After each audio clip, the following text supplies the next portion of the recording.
কৃতজ্ঞতা। এই কন্টেন্টটা আসলে জুমার দিনে অনেকটা তাড়াহুড়ো করেই বানাতে হয়েছে এবং সবচেয়ে গুরুত্বপূর্ণ যেটা যে এই আলোচনাটা বাংলাদেশের প্রেক্ষাপটে ফারুক আহমেদের যে টার্মিনেশন ফ্রম এনএসসি এটাকে অনেক বেশি জোরালো করেছে। গতকালকে তিনি কিছু অনলাইনকে কিছু টেলিভিশন চ্যানেলকে ওভার ফোনে ইন্টারভিউ দিয়েছেন, বলেছেন যে বাংলাদেশ ক্রিকেট নিষিদ্ধ হয়ে যাবে the way he was terminated from the BCB.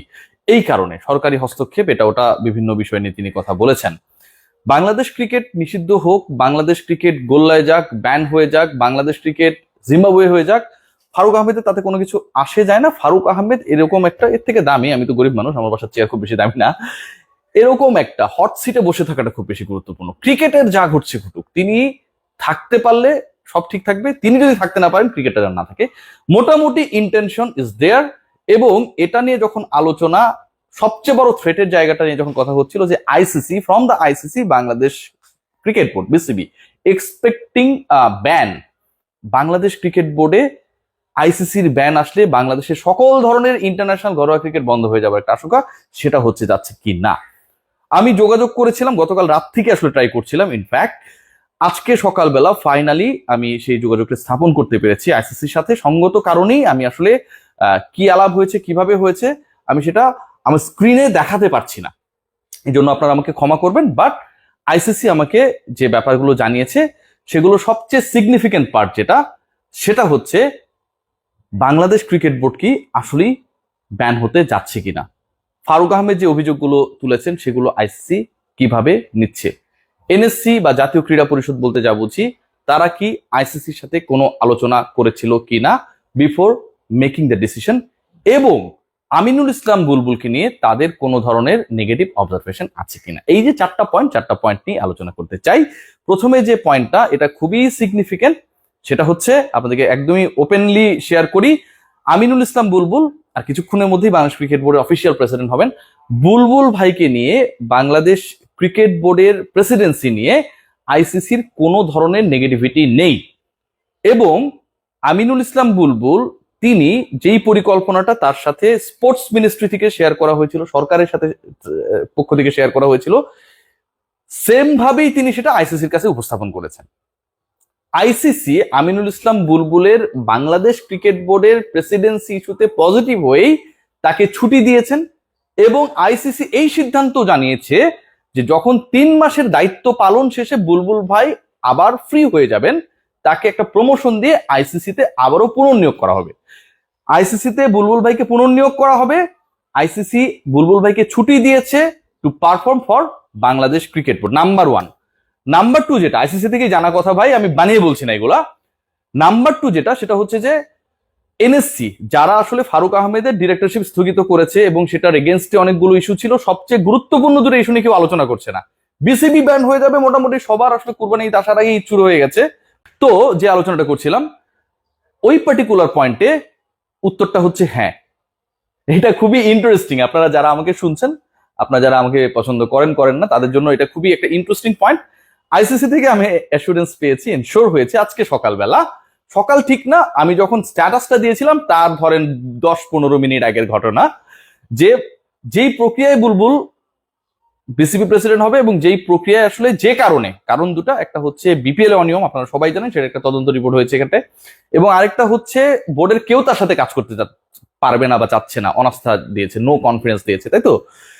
আইসিসির পয়েন্টটা হচ্ছে Bangladesh cricket board means not only president, board means it's a combination of many important personal যারা ক্রিকেট অর্গানাইজার, রাইট। এখন এই ক্রিকেট অর্গানাইজারদের কেউই তার সাথে কাজ করতে যাচ্ছে না, no confidence with signature. NSC যেখানটায় ক্রিকেট বোর্ডে কোনো ডিরেক্টর নেই, তারা আবার হচ্ছে যে তদন্ত কমিটি করেছে, সেই রিপোর্টেও ফারুক আহমেদের বিভিন্ন কুকর্ম প্রকাশিত হয়েছে। সো ওই ইস্যুটা যখন হচ্ছে আইসিসির সাথে শেয়ার করা হয়েছে, আইসিসি জেনেছে, আইসিসি আবার বুলবুলকেও আগে থেকে, যেহেতু বুলবুল জানিয়েছে যে এরকম একটা সিচুয়েশন হচ্ছে, আমি দায়িত্ব নিব কিনা, নিলে আমার ক্ষেত্রে কি হবে, তারা satisfied with the role of national sports council, যেই প্রক্রিয়ায় তারা ফারুক আহমেদের স্থলাভিষিক্ত আমিনুল ইসলাম বুলবুলকে করছে। আবারও বলছি, ICC is very much satisfied with the process followed by NSC cause they have some previous discussion before making the final decision. গতকাল আমরা রাত 11টার সময় আমরা গেজেট পেলাম, তাই তো? কিন্তু তার আগে ন্যাশনাল স্পোর্টস কাউন্সিল তারা বাংলাদেশের ক্রিকেটকে ঝুঁকিতে ফেলার কোনো পরিকল্পনা করে নাই বা ঝুঁকিও নেয় নাই যে ব্যান ট্যান হয়ে যাবে। তারা ডিসকাশন করেছে, আইসিসি আমাকে জানালো যেটা, উইথ দ্য আইসিসি অফিসিয়ালস, যে আমরা এরকম একটা সিদ্ধান্ত নিতে চাই, এই এই সিচুয়েশন হয়েছে, আমরা কি প্রসিড করতে পারবো কিনা। And the answer was, since mister Faruque Ahmed was nominated, he was not even elected director, উনি নমিনেটেড ডিরেক্টর, এবং নমিনেশনটা দিয়েছে হচ্ছে ন্যাশনাল স্পোর্টস কাউন্সিল, সরকারের মনোনীত। তো সরকার যদি কাউকে মনোনয়ন দেয় সেটা তো সরকারের সিদ্ধান্ত, তার মনোনয়ন সরিয়ে নেওয়াটাও সরকারের সিদ্ধান্ত, এখানে সরকারের হস্তক্ষেপের কিছু নাই। তাহলে তো ফারুকের মনোনয়ন দেওয়াটাও হস্তক্ষেপ, এটা পুরোটাই সরকারের কোটা। সরকার তার কোটার কাউকে রাখবে কি রাখবে না এই সিদ্ধান্ত একান্ত সরকারের। ফারুককে রাখেনি, বুলবুলকে ইন করেছে, এটা একান্ত সরকারের, সরকারের সিদ্ধান্ত সরকার নিয়েছে। যেহেতু ওই পার্টিকুলার দুইটা কোটা, দুজন ডিরেক্টর, সেটা হচ্ছে সরকারের সিদ্ধান্ত থেকে আসে। সো এখানে সরকারি হস্তক্ষেপের কোনো সুযোগ নেই। এনএসসি যেই প্রসেসটা মেনটেন করেছে, they had previously discussed with ICC and then they took the decision, একদমই ক্লিয়ার। থার্ড যে পয়েন্ট, ফারুক আহমেদ অভিযোগ করেছে আইসিসি দেখে নেবে, এ করবে, এটাতে কিছুটা তিনি তার মতো করে যাওয়াজি করেছেন। ফারুক আহমেদ নালিশ করেছেন, ফারুক আহমেদ সরাসরি নালিশ করার থেকেও ফারুক আহমেদ এরোর দ্বারা নালিশ করানোর চেষ্টা যেটা করেছেন, এবং ফারুক আহমেদ যেই নালিশগুলো করেছেন, যে ওয়েতে তিনি বলেছেন, সেই সমস্ত ব্যাপারগুলো আইসিসি পূর্ব থেকে অবহিত ছিল। So from the ICC they don't have any issues. তারা আমিনুল ইসলামের বুলবুলের এই অ্যাপয়েন্টমেন্টটা আগে থেকেই জানে, এরকম একটা অবস্থা বাংলাদেশ ক্রিকেট বোর্ডে হতে যাচ্ছে, সেটা আইসিসি আপনি আমি জানার আগের থেকেই জানে। আমিনুল ইসলাম বুলবুলকে যখন অফার করা হয়েছিল ফ্রম দ্য গভর্নমেন্ট, যেহেতু তিনি সরকারের মনোনীত ডিরেক্টর হয়ে বিসিবিতে ঢুকছেন, সরকারের মনোনীত কাউন্সিলর হয়ে বিসিবিতে ঢুকছেন, আমিনুল ইসলাম বুলবুল নিশ্চয়ই এতটা গবেট না যে তিনি আইসিসিতে এত বড় একটা জায়গায় রয়েছেন। তিনি গেম এডুকেশন নিয়ে কাজ করেন, ডেভেলপমেন্ট নিয়ে কাজ করেন, হাই পারফরমেন্স নিয়ে কাজ করেন, আইসিসিতে কাজ করেন, আইসিসিকে না জানিয়ে এখানটা এসে বসে পড়বেন। তো আমিনুল ইসলাম বুলবুল ক্রিয়েটিভ মানুষ, তিনি আইসিসিকে তখনই এটা জানিয়েছেন, এবং তখনই before knowing the issues public, তখনই আমিনুল ইসলাম বুলবুলকে গ্রিন সিগন্যাল দেওয়া হয়। যে সবচেয়ে গুরুত্বপূর্ণ আনুষ্ঠানিকতা ছিল সেটা ছিল এনএসসি থেকে, যে তারা আসলে যে সিদ্ধান্তটা নিল, তারা কি নিজেরা নিল তারপরে আইসিসিতে তার রোল প্লে করবে?